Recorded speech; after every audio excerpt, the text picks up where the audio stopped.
20% aluminium. Ça nous en vient. Casse tout. Non, moi aussi, je pourrais.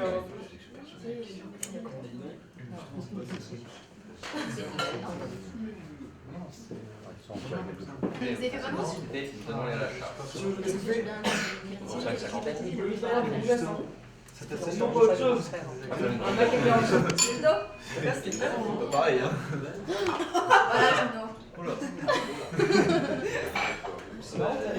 Quoi, t'en veux aussi, toi? Alors, on va verser quelque chose? On va verser quelque chose?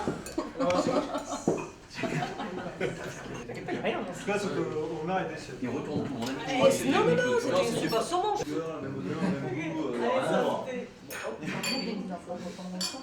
à voir. Espérons-le.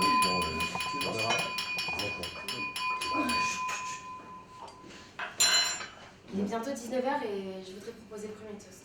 Après tout, c'est mon rôle de fille aînée, n'est-ce pas, Jérôme? Mais d'abord, un discours. J'en ai écrit deux. L'un est jaune et l'autre est vert. Lequel tu choisis, papa? Le vert. Le jaune, le vert. Déjà le vert, le jaune. Allez. Moi, je le connais, je choisis le vert. Papa? Le vert. Voilà. Le vert est un excellent choix. C'est comme qui dirait un discours de la vérité. Je l'ai intitulé Quand papa prenait son bain. On était très jeunes quand on a emménagé ici et tout a complètement changé pour nous. On avait grands espaces, l'occasion de faire plein de bêtises. Et mon frère décédé et moi, à l'époque où c'était un restaurant ici aussi, on s'amusait à cacher des trucs dans les plats des clients on a reçus. Ensuite, de notre cachette, nous les observions et Christophe pouffait de rire. Il avait un rire si communicatif et tellement contagieux qu'en un rien de temps, nous rions aux éclats. Alors, bien sûr, on se faisait toujours pincer, évidemment. Mais il ne nous arrivait jamais rien de bien grave. Non, parce que c'était beaucoup plus dangereux quand papa prenait son bain. Je sais pas si vous vous rappelez, mais Victor était un maniaque de la propreté. Il nous emmenait toujours dans la salle de bain, Christophe et moi. D'abord, il s'occupait d'une chose, il baissait la persienne. Il allumait une jolie petite lampe. Ensuite, il enlevait son pantalon, sa chemise. Nous devions en faire autant. Et il nous allongeait sur la petite banquette verte, celle qu'on achetait depuis maman, tu sais. Et là, il nous violait. De quoi? Il abusait de nous sexuellement. Il avait des rapports sexuels avec ses chers petits. Oh, Christian. Alors j'ai pensé qu'il fallait partager ça avec toute la famille, avec tous ces bains. Des bains en automne, en hiver, au printemps, en été, le matin, le soir. J'ai pensé qu'il faut absolument que tout le monde sache à quel point Victor est un homme propre. C'est parfait puisque nous sommes tous réunis là pour ses 50 ans. Il y en a qui ont de la chance quand même. Vivre une longue vie. Voir leurs enfants grandir. Leurs petits-enfants. Enfin bref. Vous n'êtes pas venus là pour m'écouter, on est ici pour fêter les 50 ans de mon père. Alors faisons-le. Donc voilà, merci pour toutes ces bonnes années. Joyeux anniversaire, papa.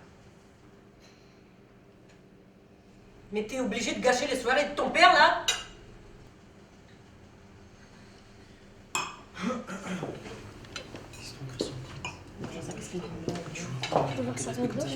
Merci, c'est gentil.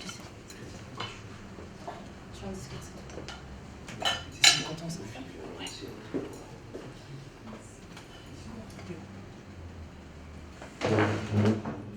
Christiane, tu étais la première, c'est donc à mon tour. Victor, c'est ton anniversaire. Tu es maintenant un grand garçon et tes oreilles ne craignent plus les histoires polissonnes. Il est venu me voir un jour en disant qu'il n'avait pas la faute avec les femmes.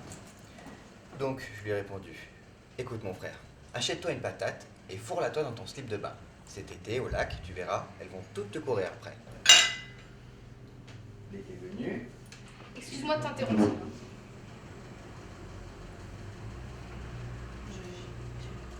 J'espère que personne n'a pris Christiane au sérieux.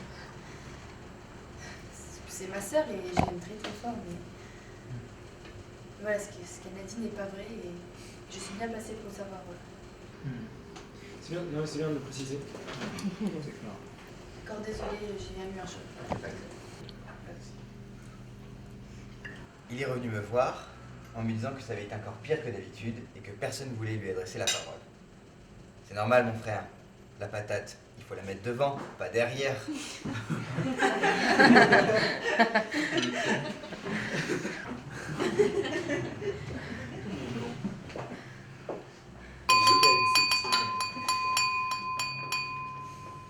Excusez-moi de vous déranger à nouveau, mais tout à l'heure j'ai malheureusement oublié l'essentiel.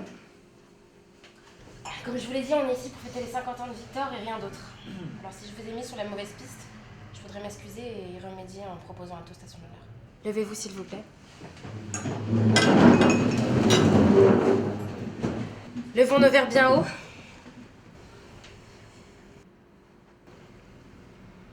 À la santé de l'homme qui a tué mon frère. À la santé d'un assassin.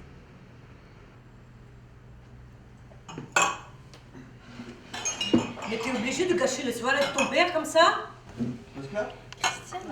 Ouais.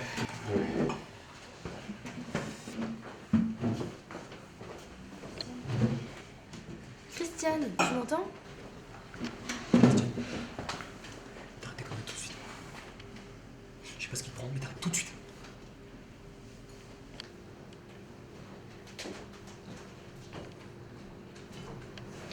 Christiane, il faut que t'arrêtes parce que je te jure que c'est marrant de ça, tu vois. Si tu recommences encore une seule fois ça, je te sors et je te jure que je te sors. Tu m'as bien compris?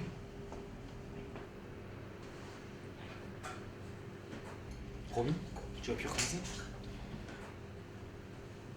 T'arrêtes? Tu comprends?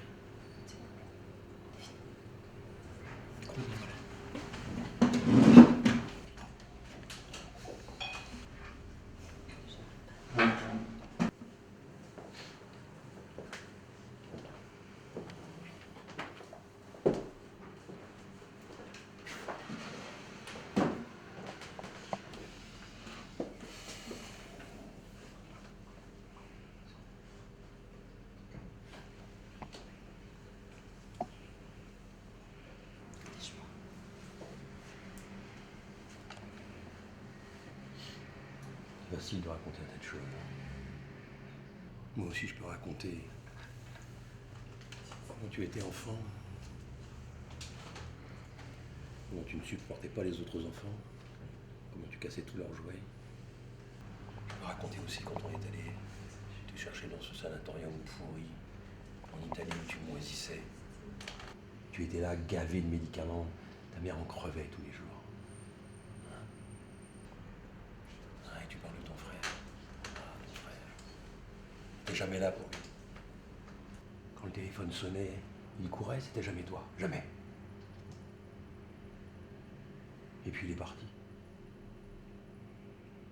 Il t'a laissé quoi? Rien. Rien. À nous, il a laissé une lettre. À nous. À toi, rien.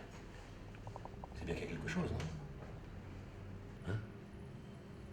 Qu'est-ce que tu cherches à faire?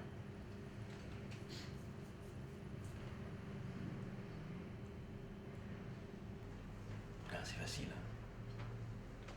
Facile de raconter n'importe quoi.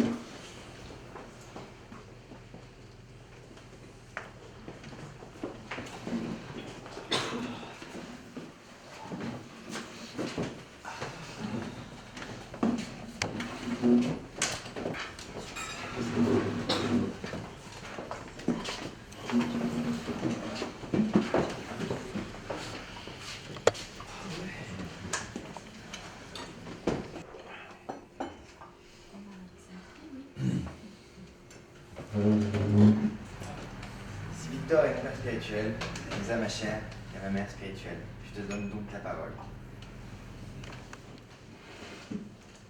Merci Sylvain. Merci à vous tous. Je me lève pour vous dire combien je suis heureuse de vous avoir tous ici ce soir. Et je profite de l'occasion pour dire quelques mots de remerciement à mon mari, mon cher et tendre Victor. Pourtant les mots me manquent pour dire combien tu as compté, combien tu comptes encore. Ta soif de vivre, ton infinie tendresse.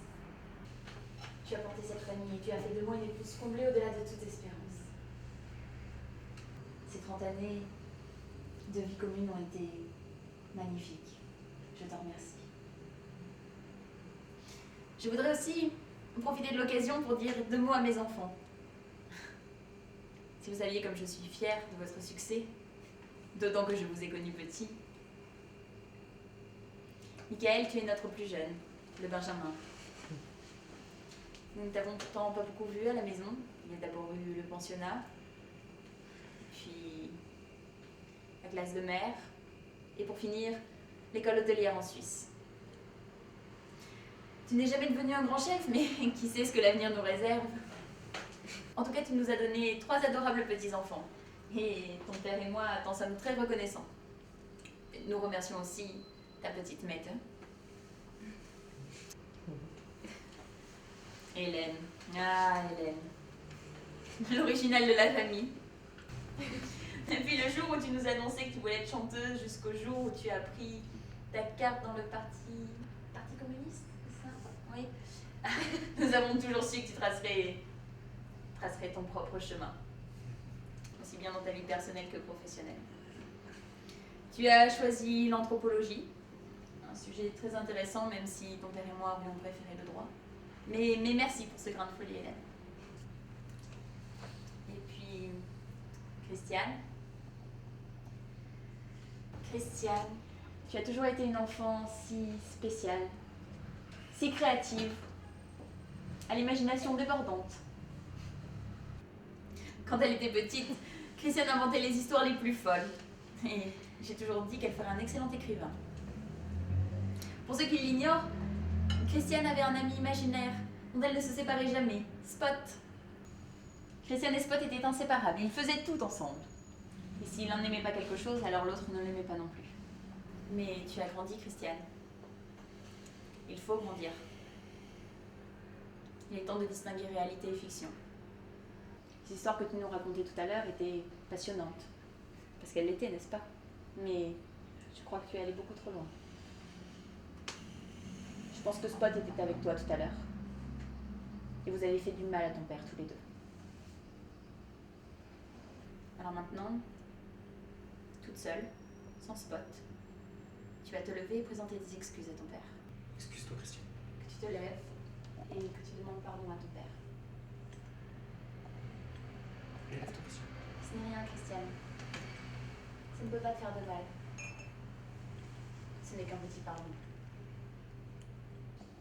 Christiane.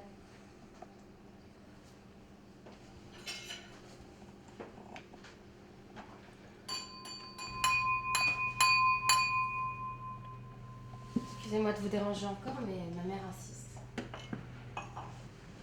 Chère maman, mon cher témoin, en 1974, tu es rentrée dans le bureau de ton mari et tu as vu ta petite fille à 4 pattes et mon père sans pantalon. Désolée que tu aies eu à voir ça. Désolée que ton mari t'ait dit de dégager et que toi, sans hésiter, tu sois sortie. Désolée que tu sois si fausse et si hypocrite et j'espère que tu en crèveras. Et désolée si vous êtes tous assez cons pour écouter ces conneries. J'ai pas fini, j'ai pas terminé.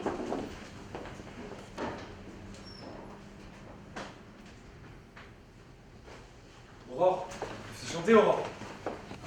Chante. Allez, vas-y, vas-y. Chante. Anniversaire, joyeux anniversaire, allez là! Joyeux anniversaire, papa! Maman, mon cher témoin, en 1974, quand tu as vu la grosse queue de mon père se branler dans mes cheveux à gros pas, j'ai pas fini, attendez! Laisse-la.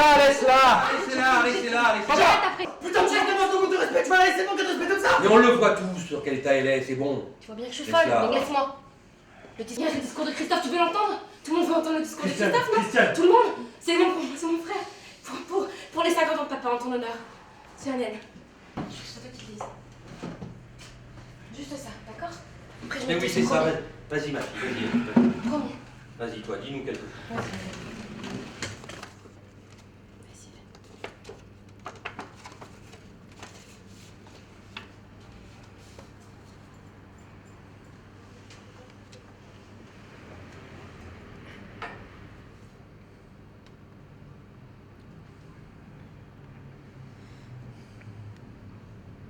À toi qui trouveras cette lettre.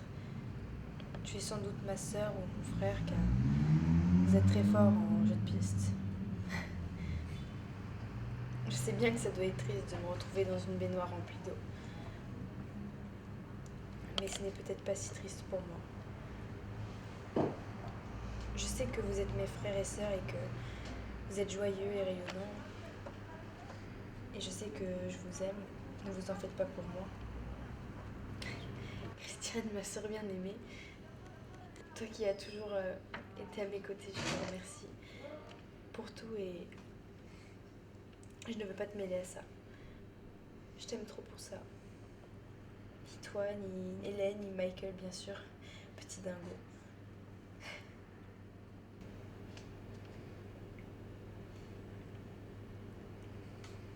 Papa recommence à me prendre dans mes rêves en tout cas. Je ne le supporte plus. Il est temps de m'en aller, c'est inévitable. Je sais que cela mettra un voile sombre sur ta vie, Christiane. J'ai essayé de t'appeler, mais tu es très prise, je sais. Je voulais seulement te dire de ne pas être triste. Je pense qu'un monde lumineux m'attend de l'autre côté. Pour tout te dire, j'ai hâte d'y être, même si bien sûr j'ai un peu peur. Peur de partir sans toi. Je t'aime pour l'éternité, Christophe.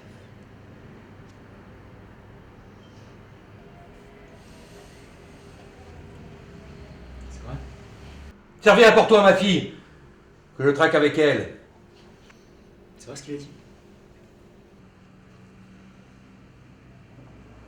Quoi? Qu'est-ce que vous avez à me regarder tous comme ça? C'est de ma faute, moi? Si j'ai des enfants abrutis comme ça? Réponds juste à cette putain de question, est-ce que c'est vrai? Regarde-moi. Non, mange pas! Juste une question. Pourquoi non? Pourquoi faire ça? Vous méritiez pas plus que ça. Putain, espèce de cul.